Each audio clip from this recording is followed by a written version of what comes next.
Hello guys. तो कैसे हैं आप लोग। उम्मीद करता हूँ स्वस्थ होंगे, मस्त होंगे और अपनी तैयारी बेहतरीन तरीके से कर रहे होंगे। जैसा कि दोस्तों हमारे चैनल पे आपके एग्ज़ाम सीटेट जो कि 21 जनवरी को कंडक्ट कराया जाना है, उससे पहले दोस्तों आपके एग्ज़ाम के लिए जितने इम्पोर्टेंट टॉपिक्स हैं यहाँ से हमेशा क्वेश्चन बनते हैं, तो उन सभी जो टॉपिक्स हैं उनके हम एमसीक्यू करा रहे हैं जो दोस्तों पिछले 10 वर्षों में पूछे गए हैं। तो दोस्तों आज की क्लास में हम अधिगम से जुड़े हुए सिद्धांत और उनके बारे में पूछे गए क्वेश्चनों पर चर्चा करने वाले हैं जो आपके एग्जाम के लिए बेहद इम्पोर्टेंट होने वाले हैं। यहाँ से आपको दोस्तों आपके एग्जाम में 2 से 4 क्वेश्चन देखने को मिलेंगे, क्योंकि दोस्तों अधिगम के सिद्धांत से बहुत सारे महत्वपूर्ण क्वेश्चन बनते हैं। और कैसे क्वेश्चन बनते हैं तो हम आज की वीडियो में सब कुछ देखने वाले हैं। तो दोस्तों जो चैनल पर नए हैं, जिन्होंने चैनल सब्सक्राइब नहीं किया है, फर्स्ट टाइम चैनल को विजिट कर रहे हैं, तो प्लीज़ चैनल को सब्सक्राइब कर लेना, क्योंकि दोस्तों आपके सीटेट एग्ज़ाम 21 जनवरी तक हम सभी सब्जेक्ट के मॉक टेस्ट लेके आ रहे हैं जो हमने अभी शुरू कर दिए हैं। ठीक है, तो वो आपने नहीं देखे तो आप वो भी देख सकते हैं। तो बिना टाइम गवाए दोस्तों शुरू करते हैं अपनी क्लास। तो चैनल को सब्सक्राइब करके शेयर कर देना उन दोस्तों के पास जो सीटेट की तैयारी कर रहे हैं। तो शुरू करते हैं दोस्तों। आपका फर्स्ट क्वेश्चन है सीखना यानी कि अधिगम का अर्थ है। ठीक है, आपके लिए बेहद इंपॉर्टेंट क्वेश्चन है दोस्तों। आपके ऑप्शन दे रखे हैं, व्यक्तित्व का सर्वांगीण विकास करना, भाषा का शुद्ध ज्ञान, बौद्धिक ज्ञान या बच्चों को पढ़ाना। सीखना या अधिगम का अर्थ पूछा है। तो दोस्तों आपको बता दूं, भाषा का शुद्ध ज्ञान भी अधिगम होता है, बौद्धिक ज्ञान भी अधिगम होता है, बच्चों को पढ़ाना भी अधिगम होता है। सब चीज़ में अगर आप कुछ ना कुछ सीख रहे हो तो आप अधिगम कर रहे हो। लेकिन दोस्तों अधिगम की जो सटीक परिभाषा होती है दोस्तों, अभ्यास और प्रयत्न और ज्ञान के द्वारा अपनी पर्सनैलिटी में अपने सब कुछ जो सर्वांगीण विकास होता है उसमें चेंज करना होता है। यानी कि दोस्तों भाषा का शुद्ध ज्ञान सर्वांगीण विकास में आ गया, बौद्धिक ज्ञान भी सर्वांगीण विकास में आ गया और बच्चों को पढ़ाना भी सर्वांगीण विकास में आ गया। तो इसका जो राइट आंसर तो हो जाएगा, व्यक्तित्व का सर्वांगीण विकास करना ही अधिगम या सीखना होता है। कैसे दोस्तों, जब कोई व्यक्ति अपने व्यक्तित्व का सर्वांगीण विकास यानी कि दोस्तों सर्वांगीण विकास में आता है शारीरिक, मानसिक, सामाजिक, आर्थिक यानी अपनी पर्सनैलिटी से लेकर सब कुछ सर्वांगीण विकास में आ जाता है। दोस्तों भाषा का अगर हम ज्ञान प्राप्त कर लेंगे तो हम पर्सनैलिटी अपनी डेवलप नहीं कर पाए तो उसे अधिगम नहीं कह सकते। बौद्धिक ज्ञान कितना भी प्राप्त कर लो लेकिन आपकी पर्सनैलिटी ठीक नहीं है तो उसे पर्सनल रूप से हम अधिगम नहीं कह सकते, प्रॉपर रूप से उसे अधिगम या सीखना नहीं कह सकते। सीख तो कोई सकता है लेकिन दोस्तों हम उसे अधिगम नहीं कह सकते। ज्ञान अर्जित करने से अधिगम नहीं होता दोस्तों, अपना पूरा कैरेक्टर चेंज हो जाए उसे अधिगम कहते हैं। जीवन में परिवर्तन लाना ही अधिगम होता है। आपको अच्छे से समझ में आ रहा होगा, आई होप। तो इसका राइट आंसर क्या हो जाएगा, व्यक्तित्व का सर्वांगीण विकास करना। ठीक है, अगले क्वेश्चन की तरफ चलें दोस्तों। अगला आपकी स्क्रीन पर देखिए, सीखने की परिघटना में आवश्यक घटक नहीं है। सीखने के जो काम है दोस्तों उसमें क्या आवश्यक नहीं है। ठीक है, नहीं दे रखा है, ध्यान देना दोस्तों। आपको ऐसे ही सभी आपके एग्जाम में नहीं का चक्कर पड़ता है लेकिन आपको लास्ट में ध्यान जरूर देना है। ठीक है, आपके ऑप्शन दे रखे हैं। फर्स्ट ऑप्शन दे रखा है प्रेरक, शिक्षक, अधिगमकर्ता या आंतरिक अवस्था। दोस्तों एक बात बताइए, अगर आपकी लाइफ में कोई प्रेरक नहीं होगा, ज़्यादातर लोग जो प्रेरक होते हैं दोस्तों उनके माता पिता ही होते हैं, उनसे ही प्रेरित होते हैं। फिर दूसरे नंबर पर आता है शिक्षक। लेकिन दोस्तों आपको एक बात बताओ, सीखने की परिघटना में जो आवश्यक घटक होता है दोस्तों प्रेरक होता ही होता है। लेकिन जरूरी नहीं दोस्तों कि प्रेरक आपका शिक्षक ही हो, माता पिता भी हो सकते हैं ना। आप शिक्षक के बिना सीख सकते हैं ना। शिक्षक जरूरी नहीं होता कि आपको सिखाए, यानी कि दोस्तों मैं आपको सिखा रहा हूँ तो आपका प्रेरक बन रहा हूँ, लेकिन दोस्तों ज़रूरी नहीं कि मैं आपको सिखाऊं। आप इन चीज़ों को किताबों से भी पढ़ सकते हो, अच्छे से समझ भी सकते हो। आपका प्रेरक आपका बड़ा भाई या आपके माता पिता भी हो सकते हैं। लेकिन सीखने की परिघटना में दोस्तों शिक्षक इतना इम्पोर्टेंट नहीं होता। अधिगमकर्ता अगर आप ही नहीं होगे तो सीखेगा कौन। अगर आप नहीं होगे तो सीखेगा कौन, तो अधिगमकर्ता भी जरूरी है। और आंतरिक अवस्था यानी दोस्तों मोटिवेशन, अगर आपके अंदर सीखने की जो ललक जिज्ञासा होती है अगर वो नहीं हुई तो क्या आप सीख सकते हो, तो ये भी होगा दोस्तों। लेकिन दोस्तों शिक्षक जरूरी नहीं होता, ठीक है। तो इसका राइट आंसर तो ऑप्शन बी हो जाएगा, यानी सीखने की परिघटना में आवश्यक घटक नहीं है तो शिक्षक कोई ज़रूरी नहीं है। आप खुद सेल्फ स्टडी भी कर सकते हो। मैं आपको सबसे मेन चीज़ बताऊं, कोचिंग कभी नहीं करनी चाहिए, हमें ज़्यादा से ज़्यादा सेल्फ स्टडी करनी चाहिए। आप किसी को प्रेरक बना सकते हैं, आप वहाँ से सीख सकते हैं, लेकिन सबसे ज़्यादा आपको सेल्फ स्टडी पर ध्यान देना चाहिए, ठीक है। तो इसका राइट आंसर क्या हो जाएगा, ऑप्शन बी। अगले क्वेश्चन की तरफ चलें दोस्तों। अगला क्वेश्चन आपकी स्क्रीन पर, जी हाँ। अगर आपको दोस्तों किसी भी क्वेश्चन में डाउट लगे ना तो आप मुझे कमेंट करके बता दिया करो, ठीक है। मैं आपका कमेंट में रिप्लाई ज़रूर दूंगा। स्कूल के भीतर और बाहर दोनों जगह पर क्या चलती रहती है, स्कूल के भीतर भी और बाहर दोनों जगहों पर क्या चलती रहती है। आपके ऑप्शन दे रखे हैं, सीखने की प्रक्रिया, विकास प्रक्रिया, बालक शरारती या शिक्षकों की प्रगति। आप एक बात बताइए, शिक्षक स्कूल के अंदर क्या कराते हैं, आपको सिखाते हैं, ठीक है। आप शिक्षक हो, आप प्राइमरी लेवल के बच्चों को पढ़ा रहे हो तो क्या करोगे, उनका विकास करोगे। विकास तो ऑटोमेटिक चलता रहता है, ठीक है, तो आप विकास उनका नहीं करोगे, ठीक है। बालक शरारती है तो क्या आप स्कूल के अंदर उसे शरारती सिखाओगे, शरारत करना सिखाओगे, ऐसा भी नहीं है दोस्तों, ये भी नहीं होगा। स्कूल के भीतर शिक्षकों की प्रगति, शिक्षकों की प्रगति होती है, क्या होती है शिक्षकों की प्रगति, लेकिन दोस्तों बाहर कौन सी प्रगति होती है शिक्षकों की। यानी कि स्कूल के भीतर तो कोई शिक्षक अच्छा परफॉर्मेंस कर रहा है तो हाँ होता है, लेकिन दोस्तों अगर शिक्षक बाहर प्रगति कर रहा है तो तभी तो उसे समाज में इज्जत मिलेगी। तो वो मिलेगी कहाँ पर, स्कूल के अंदर अच्छा काम करेगा तो बाहर समाज में अच्छा जीवन जिएगा, ठीक है। तो शिक्षकों की प्रगति भी नहीं होगा। लेकिन दोस्तों आपने देखा होगा, आप स्कूल के अंदर भी सीखते हो और बाहर भी सीखते हो, अपने पर्यावरण से भी सीखते हो, अपने आस पड़ोस से भी सीखते हो। तो सीखने की प्रक्रिया दोस्तों स्कूल के भीतर और बाहर दोनों में होती है। तो ऑप्शन ए इसका राइट आंसर हो जाएगा। आई होप आपको अच्छे से समझ में आ रहा होगा। चलते रहिए और करते रहिए ऐसी मेहनत।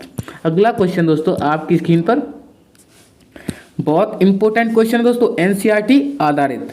अनुभव द्वारा व्यवहार में परिवर्तन लाना ही अधिगम है, किसने कहा था। इंपॉर्टेंट क्वेश्चन दोस्तों, कई बार पूछा जा चुका है। अनुभव द्वारा व्यवहार में परिवर्तन लाना ही अधिगम है, यह कथन किसने कहा था। आपके ऑप्शन दे रखे हैं, क्रो एंड क्रो, गेट्स महोदय, गिलफर्ड और स्किनर। तो दोस्तों अनुभव द्वारा व्यवहार में परिवर्तन लाना किसने कहा था दोस्तों, गेट्स महोदय ने कहा था। किसने कहा था, गेट्स महोदय। तो इसको कैसे याद कर सकते हैं दोस्तों, आप किसी चीज में परिवर्तन ला रहे हैं, गेट्स अप कहते हैं ना, गेट्स अप हो जाओ, खड़े हो जाओ, अपने पैरों पर खड़े हो जाओ। तो आप इसे ऐसे याद रख सकते हैं, गेट्स अप, अनुभव द्वारा व्यवहार में परिवर्तन ला रहे हैं, कैसे, गेट्स अप करके, ठीक है। तो आप ऐसे याद रख सकते हो, ठीक है।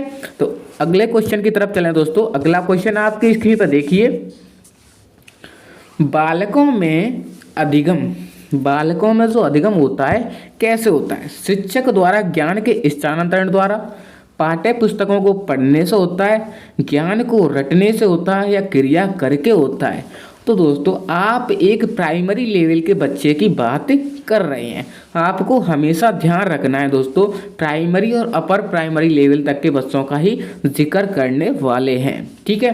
तो क्या बालकों में अधिगम पाठ्य पुस्तकों को पढ़ने से होता है, नहीं दोस्तों, बालक पढ़ना इतना जानता नहीं है, आपको उसको सबसे पहले ज्ञान सिखाना पड़ेगा, ठीक है। ज्ञान को रटने से, रटने की प्रवृत्ति उसमें कहाँ आ गई दोस्तों बालक में शुरुआत में, तो ज्ञान से रटने से नहीं होगा।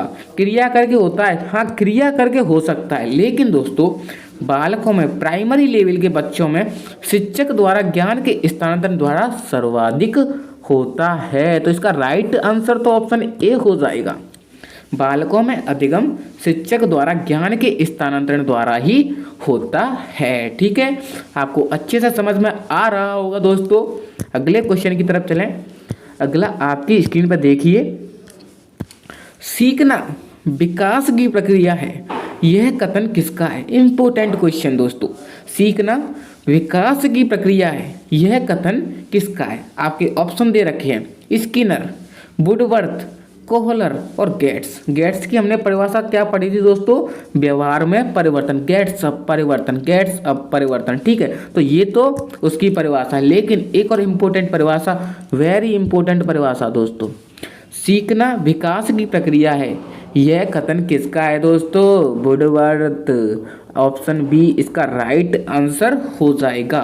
सीखना विकास की प्रक्रिया किसने कहा था? वुडवर्थ।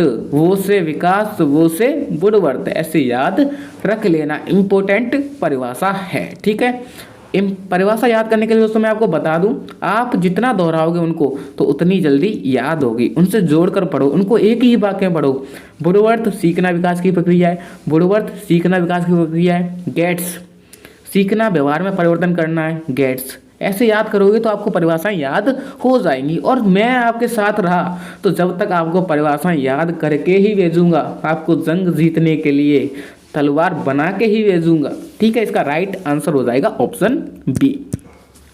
अगला क्वेश्चन दोस्तों आपकी स्क्रीन पर, सीखने की सफल अनुभव अधिक सीखने की प्रेरणा देता है, यह कथन किसका है? यानी कि दोस्तों सीखने की सफल अनुभव अधिक सीखने की प्रेरणा देता है, यह कथन किसका है? इंपॉर्टेंट क्वेश्चन है दोस्तों। इसमें जो मैं सभी परिभाषाएं बताने वाला हूं इंपॉर्टेंट क्वेश्चन है दोस्तों, क्योंकि ये वाले जो जब सभी परिभाषाएं वो किसी ना किसी एग्जाम में पूछी गई हैं। आपके ऑप्शन दे रखे हैं फ्रेंडसन, हार्स्क, रॉबिन्सन या प्रेसी। तो दोस्तों सीखने की सफल अनुभव अधिक सीखने की प्रेरणा दोस्तों फ्रेंडसन ने दी थी। ठीक है, किसका कथन है? फ्रेंडसन। यानी कि दोस्तों आप इसे ऐसे याद रख सकते हैं, फ्रेंड्स क्या होते हैं? सफल होने के अनुभव बताते हैं। अगर आपका कोई फ्रेंड सफल हो गया है, जॉब से लग गया है, किसी भी चीज़ में सक्सेस मिल गई है, तो वो आपको अपने अनुभव बताता है। तो फ्रेंडसन की क्या परिभाषा हो गई? सीखने की सफल अनुभव अधिक सीखने की प्रेरणा देता है। तो ऑप्शन ए इसका राइट आंसर हो जाएगा। अगले क्वेश्चन की तरफ चलें दोस्तों। अगला आपकी स्क्रीन पर देखिए। जी हाँ, अधिगम के संदर्भ में शिक्षार्थियों एवं मनोवैज्ञानिकों ने विविध प्रकार की परिभाषाएं दी। अधिगम एक चलने वाली एक निरंतर प्रक्रिया है। यह किस अवस्था से संबंधित है? वृद्धावस्था, युवावस्था, किशोरावस्था या जीवन पर्यंत? यानी कि दोस्तों अधिगम एक निरंतर चलने वाली प्रक्रिया है, लेकिन दोस्तों कब तक चलने वाली प्रक्रिया है? वृद्धावस्था तक, युवावस्था तक, किशोरावस्था तक या जीवन पर्यंत? इतना बड़ा क्वेश्चन दे रखा है, लेकिन पूछा क्या है कि अधिगम एक कैसी प्रक्रिया है, कब तक चलता है अधिगम। ठीक है, तो कब तक चलता है दोस्तों? जी हाँ, इसका राइट आंसर हो जाएगा जीवन पर्यंत। अधिगम एक जीवन पर्यंत चलने वाली एक निरंतर प्रक्रिया है। ठीक है, इसका राइट आंसर हो जाएगा ऑप्शन डी। अगले क्वेश्चन की तरफ चलें दोस्तों। अगला आपकी स्क्रीन पर देखिए। अधिगम को प्रभावित करने वाला कारक है। अधिगम को प्रभावित करने वाला कारक है, आपके ऑप्शन दे रखे हैं शारीरिक एवं मानसिक स्वास्थ्य, अधिगम की इच्छा, अभिप्रेरणा या उपयुक्त सभी। दोस्तों आप एक बात बताइए, अगर आपका शारीरिक एवं मानसिक स्वास्थ्य ठीक नहीं होगा तो क्या आप सीख सकते हैं या अधिगम कर सकते हैं? आप खुद सोचिए, अगर आप शारीरिक रूप से ठीक नहीं है, आपको बीमार है या मानसिक रूप से ठीक नहीं है, तो क्या आप मेरी क्लास लेते? क्या आप सीटेट का फॉर्म भरते? लेकिन आप शारीरिक विकास से थोड़े कमजोर, आज वीकनेस फील कर रहे हैं, तो क्या आज पढ़ाई करते? नहीं ना। तो दोस्तों ये तो होगा ही। ठीक है, अधिगम की इच्छा, अगर आज आपकी इच्छा नहीं होती तो क्या आप ये वीडियो देखते? नहीं देखते ना। तो अधिगम की इच्छा भी अधिगम को प्रभावित करती है। अभिप्रेरणा क्या होती है दोस्तों? मोटिवेशन। अगर आप किसी से अभिप्रेरित नहीं होते, यानी सभी बच्चे अपने माता पिता से अभिप्रेरित होते हैं, तो अगर आपके अंदर अभिप्रेरणा नहीं होती तो क्या आप मेरे पास इस वीडियो को देखने आते? नहीं। तो दोस्तों सबके अंदर अभिप्रेरणा होती है जो अधिगम को प्राप्त करना चाहते हैं उनके लिए। ठीक है, तो अधिगम को प्रभावित करने वाले कारक कौन कौन से हो गए? शारीरिक एवं मानसिक स्वास्थ्य भी होता है, अधिगम की इच्छा भी होती है और अभिप्रेरणा भी होती है। ठीक है, तो उपयुक्त सभी इसका राइट आंसर हो जाएगा। अच्छे से समझ में आ रहा होगा दोस्तों। अगले क्वेश्चन की तरफ चलते हैं। अगला क्वेश्चन दोस्तों आपकी स्क्रीन पर देखिए, बच्चों के लिए सीखना क्या है? बच्चों के लिए सीखना खेल खेल में होता है, संतोष में होता है, हर तरह का होता है या कठिन होता है? दोस्तों अगर आप एक बच्चे को सिखा रहे हो, प्राइमरी लेवल के बच्चे को आप सिखाना चाह रहे हो, तो उसे कैसे सिखाना सबसे पहले पसंद करोगे? कठिन कठिन कठिन चीज़ बता के करोगे? हर तरह से कर सकते हो? नहीं कर सकते। संतोष में या क्या आप हंसी मजाक करके उसे कर सकते हैं, ठीक है। लेकिन दोस्तों सबसे बेस्ट इसमें क्या है? खेल खेल में होता है। खेल खेल में अगर उसे सिखाएंगे तो उसमें संतोष में व्यवहार भी आ जाएगा। तो इसका राइट आंसर तो ऑप्शन ए हो जाएगा। बच्चों के लिए सीखना क्या होता है? खेल खेल में सीखना होता है, ठीक है। तो ऑप्शन ए इसका राइट आंसर हो जाएगा। अगला क्वेश्चन दोस्तों आपकी स्क्रीन पर देखिए, जब पूर्व का अधिगम नई स्थितियों के अनुसार सीखने को बिल्कुल प्रभावित नहीं करता तो यह कहलाता है।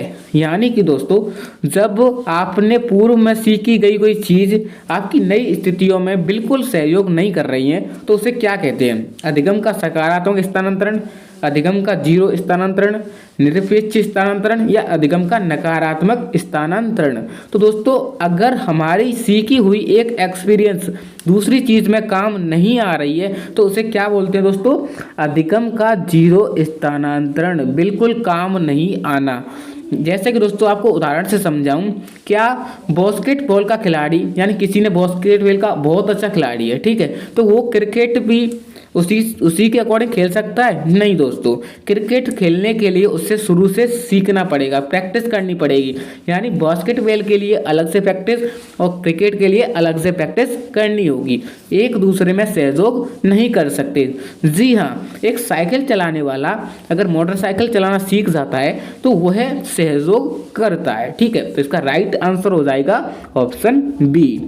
अगर अच्छे से समझ में आ रहा है दोस्तों तो वीडियो को शेयर करके लाइक करना ना भूलें।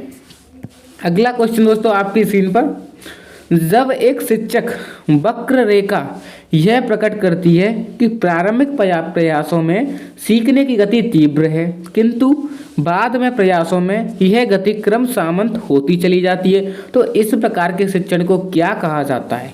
यानी कि दोस्तों आपको एक ग्राफ के अनुसार समझाऊं, ये एक कोई व्यक्ति का ग्राफ है। वो शुरू में तो इतना फास्ट सीखता है, इतना फास्ट, फिर उसके बाद ये ऐसे ऐसे ऐसे नीचे आ जाता है। तो आप इस स्थिति को क्या समझोगे? धनात्मक शिक्षण वक्र ओजाएव या ऋणात्मक शिक्षण वक्र? तो दोस्तों आप बताइए, तेजी से सीख रहा है फिर बाद में क्या हो रहा है? ऋणात्मक माइनस गड्ढे में जा रहा है, तो ऋणात्मक आत्मक शिक्षक वक्र हो जाएगा, ठीक है। इंपॉर्टेंट क्वेश्चन दोस्तों याद रखना, अगर ये धीमी गति से सीखता हुआ तेजी से जाता तो धनात्मक हो जाता, लेकिन ये नीचे की तरफ आ रहा है दोस्तों तो क्या हो जाएगा? ऋणात्मक हो जाएगा, ठीक है। अगले क्वेश्चन की तरफ चलें दोस्तों। अगला देखिए आपकी स्क्रीन पर, अधिगम की प्रकृति है। अधिगम कैसी की प्रकृति का है? तथ्यात्मक है, गुण दोष विवेचन होता है, बौद्धिकता पर आधारित होता है, या ये सभी? दोस्तों सभी ही होगा, ठीक है। अधिगम सभी प्रकृतियों से संबंधित होता है, तो इसका राइट आंसर ऑप्शन डी हो जाएगा। अगले क्वेश्चन की तरफ चलें दोस्तों। अगला क्वेश्चन आपकी स्क्रीन पर दोस्तों, सब्सक्राइब करना और ना करना तो आपके ऊपर है। बच्चों के सीखने के संदर्भ में निम्नलिखित में से कौन सा कथन सत्य है? बच्चों के सीखने के संदर्भ में निम्नलिखित में से कौन सा कथन सत्य है? आपके ऑप्शन लिखे हुए हैं। सीखना अनुभव या व्यवहार में परिवर्तन है, सीखना किसी की मध्यस्थता के बिना नहीं हो सकता, सीखने के बाद व्यक्ति स्वयं और इस दुनिया को समझने के योग्य हो जाता है, बच्चे व्यक्तिगत स्तर पर दूसरों से भिन्न तरीके से सीखते हैं। यानी दोस्तों बच्चों के सीखने से संबंधित पूछा गया है, ठीक है। आपको पता है कि बच्चे कोई भी एक प्रकृति का नहीं होता, सभी अलग अलग प्रकृति के होते हैं। तो बच्चे सीखना किसी मध्यस्थता के बिना नहीं हो सकता। यानी आप एक बात बताइए, सीखना अनुभव या व्यवहार में परिवर्तन करना होता है। आप एक बात बताइए, बच्चा कभी अनुभव और व्यवहार में जान सकता है। यहाँ पर दोस्तों बच्चों के बारे में बात की जा रही है, ना कि दोस्तों बड़ों के बारे में। बच्चा यानी प्राइमरी लेवल का बच्चा, तो सीखना अनुभव या व्यवहार में परिवर्तन करना है, ये किसके लिए है दोस्तों? जो प्रौढ़ हो चुका है उसके लिए। तो ये तो नहीं हो सकता। बच्चे के अंदर व्यवहार और अनुभव कहाँ से आ गया, उसको पहले हम सिखाएंगे ना। तो सीखना किसी मध्यस्थता के बिना नहीं हो सकता। जी हाँ, बच्चे को अगर हमें सिखाना है तो उसके लिए किसी ना किसी टीचर की या परिवारजन की जरूरत तो पड़ेगी। तो ये तो हो सकता है, ठीक है। सीखने के बाद व्यक्ति स्वयं और दुनिया को समझने के योग्य हो जाता है। हाँ, हो जाता है, लेकिन दोस्तों व्यक्ति हो जाता है, बच्चा नहीं होता। तो ये भी नहीं हो सकता दोस्तों। बच्चे व्यक्तिगत स्तर पर दूसरों से भिन्न तरीके से सीखते हैं। दोस्तों बच्चे व्यक्तिगत रूप से किसी से नहीं सीखते, तो ये भी गलत हो जाएगा। तो ऑप्शन बी इसका राइट आंसर हो जाएगा। अगले क्वेश्चन की तरफ चलें। अगला आपकी स्क्रीन पर देखिए, प्रेक्षणात्मक अधिगम संप्रत्य किसके द्वारा दिया गया था? प्रेक्षणात्मक क्या होता है दोस्तों? मॉडलिंग, यानी अपने सहकर्मियों को देखकर उनके जैसा बनना। क्या होता है? प्रेक्षण करना, ठीक है। तो प्रेक्षणात्मक अधिगम संप्रत्य किसके द्वारा दिया गया? बांडुरा, थॉर्नडाइक, कोहलर या टोलमैन। दोस्तों आपने पढ़ी होगी मॉडलिंग थ्योरी, यानी आकार देने वाली थ्योरी को किसने बताई थी? अल्बर्ट बांडुरा ने बताई थी। तो प्रेक्षणात्मक अधिगम संप्रत्य किसके द्वारा दिया गया था? अल्बर्ट बांडुरा ने। जैसा कि दोस्तों मैं आपको एक उदाहरण देकर बताऊं, एक बच्चा अपनी माँ को देखकर अपने नाखूनों को रंगना शुरू कर देता है, तो ये क्या है? प्रेक्षण है। अपने सहकर्मियों जैसा बनना चाहता है। तो ऑप्शन ए इसका राइट आंसर हो जाएगा, बांडुरा, ठीक है। बांडुरा, अल्बर्ट बांडुरा ने प्रेक्षणात्मक अधिगम संप्रत्य दिया था, ठीक है। अगले क्वेश्चन की तरफ चलें। अगला आपकी स्क्रीन पर दोस्तों सभी क्वेश्चन इंपोर्टेंट होने वाले हैं आपके लिए। अधिगम में प्रयत्न एवं भूल का सिद्धांत किसके द्वारा दिया गया? वुडवर्थ, थॉर्नडाइक, हल और स्पीयरमैन। आप सभी को पता है दोस्तों, प्रयत्न करेंगे और भूल होगी फिर भी सफलता मिलेगी। किसने कहा था? थॉर्नडाइक। ऑप्शन बी इसका राइट आंसर हो जाएगा। थॉर्नडाइक का कौन सा सिद्धांत था दोस्तों? उद्दीपक अनुक्रिया सिद्धांत। किसका था? थॉर्नडाइक का, ठीक है। तो इसका राइट आंसर क्या हो जाएगा? Option B. अगले क्वेश्चन की तरफ चलें। अगला आपकी स्क्रीन पर दोस्तों, अधिगम स्थानांतरण के द्वितत्व सिद्धांत के प्रवर्तक कौन थे? अधिगम स्थानांतरण के द्वितत्व सिद्धांत के प्रवर्तक कौन थे? थॉर्नडाइक, स्पीयरमैन, जड़ या गिलफोर्ड। दोस्तों सभी को पता है द्वितत्व सिद्धांत किसने दिया था? बुद्धि का हो चाहे अधिगम का, किसने दिया था? स्पीयरमैन ने दिया था। ऑप्शन बी इसका राइट आंसर हो जाएगा। एक तत्व और द्वितत्व कभी भी पूछा जाए दोस्तों, स्पीयरमैन होगा, ठीक है। अगले क्वेश्चन की तरफ चलें। अगला आप स्क्रीन पर देखिए दोस्तों, निम्न में से कौन सा मत अंतर्दृष्टि द्वारा सीखने की व्याख्या करता है? अंतर्दृष्टि दोस्तों खोजपूर्ण सीखने पर कौन बल देता है दोस्तों? मनोविश्लेषणवाद देता है? नो दोस्तों। व्यवहारवाद देता है? नो। गेस्टाल्टवाद देता है? यस दोस्तों। संबंधवाद देता है? नो। तो ऑप्शन सी इसका राइट आंसर हो जाएगा।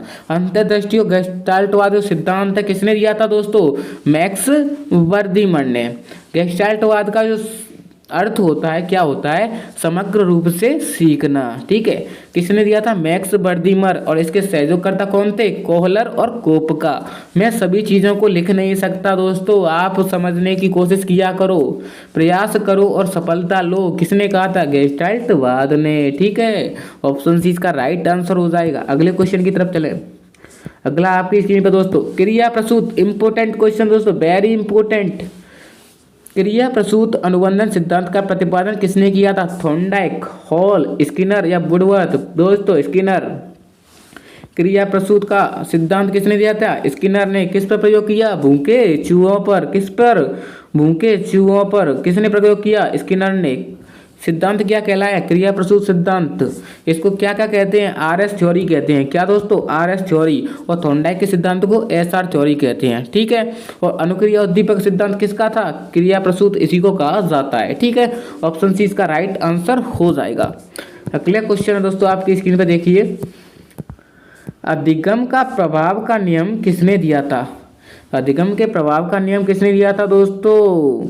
आपके ऑप्शन है थॉर्नडाइक, पावलोव, वाटसन या कोहलर। तो अधिगम के प्रभाव का नियम किसने दिया था दोस्तों? आप सभी को पता है, अभ्यास का नियम, प्रभाव का नियम, भूल एवं त्रुटि का सिद्धांत किसने दिए थे? थॉर्नडाइक ने। 3 नियम बताए थे। मुख्य नियम कितने बताए थे? 3 नियम बताए थे। तो थॉर्नडाइक इसका राइट आंसर हो जाएगा। अधिगम पे सबसे ज्यादा इंपॉर्टेंट रहता है किसका रहता है? प्रभाव का। जिस काम से प्रभाव पड़ता है उसे सीखने के लिए हमेशा तैयार रहता है। जैसे कि आपको अगर सीटेट का प्रभाव नहीं पड़ता तो आप क्या टीचिंग का प्रभाव नहीं पड़ता तो आप सीटेट एग्जाम क्वालिफाई करने के लिए आते? तो दोस्तों ये रियल बात है कि जिस चीज़ का हम पर प्रभाव पड़ता है तो हम भी उससे करने की कोशिश करते हैं। तो ये प्रभाव के नियम से आया था जो थॉर्नडाइक ने दिया था। तो इसका राइट आंसर ऑप्शन ए हो जाएगा। अगला क्वेश्चन दोस्तों आपकी स्क्रीन पर देखिए, बहुखंड अथवा बहुतत्व बुद्धि का सिद्धांत किसने दिया था? दोस्तों बहुतत्व बुद्धि का सिद्धांत नहीं होगा दोस्तों, अधिगम का सिद्धांत होगा। बहुतत्व बुद्धि का सिद्धांत दिया था दोस्तों हार्वर्ड गार्डनर ने दिया था। किसने दिया था? गार्डनर ने दिया था, ठीक है। लेकिन बहुखंड बहुतत्व अधिगम का सिद्धांत दिया था किसने दिया था? थॉर्नडाइक ने दिया था। ऑप्शन बी इसका राइट आंसर हो जाएगा। इंपोर्टेंट सिद्धांत है दोस्तों, रेत के टीले पे इसका जो इन्होंने प्रयोग किया था बहुखंड का बहुतत्व का सिद्धांत कहलाया था। किसने प्रयोग किया था? थॉर्नडाइक ने, ठीक है। इसका राइट आंसर हो जाएगा ऑप्शन बी। अगले क्वेश्चन की तरफ चलें दोस्तों। अगला आपकी स्क्रीन पर देखिए, थॉर्नडाइक के सीखने के मुख्य नियम में नहीं है। सीखने के मुख्य नियम मैंने 3 बताए थे, कौन सा नहीं है? तत्परता का नियम, यस दोस्तों है। प्रभाव का नियम है। अभ्यास का नियम है। मनोवृत्ति का नियम नहीं है दोस्तों। मनोवृत्ति का नियम थॉर्नडाइक ने नहीं बताया। तो आपको याद रखना है, तत्पर होगा कोई बच्चा तभी उस पर प्रभाव पड़ेगा, प्रभाव पड़ेगा जभी अभ्यास करेगा और सफलता मिलेगी। तो दोस्तों 3 आयाम है सफलता के। अगर आप करना चाहो, आप किसी चीज़ को करने के लिए तत्पर हैं तभी तो आपको सफलता मिल सकती है। अगर तत्पर हो जाएंगे फिर आपको किसी का प्रभाव पड़ेगा और फिर अभ्यास करोगे तो जरूर जरूर जरूर आपको सफलता मिलेगी। इसलिए अभ्यास कराया जा रहा है आपको पुनीत क्लासेस धौलपुर के यूट्यूब चैनल पे, तो सब्सक्राइब करना तो बनता ही है। तो ऑप्शन डी इसका राइट आंसर हो जाएगा। थॉर्नडाइक के सीखने के नियम में से कौन सा नहीं है? तत्परता, प्रभाव और अभ्यास के तीनों नियम किसने दिए थे? थॉर्नडाइक ने दिए थे, लेकिन मनोवृत्ति का नियम नहीं दिया था। इसका राइट आंसर ऑप्शन डी हो जाएगा।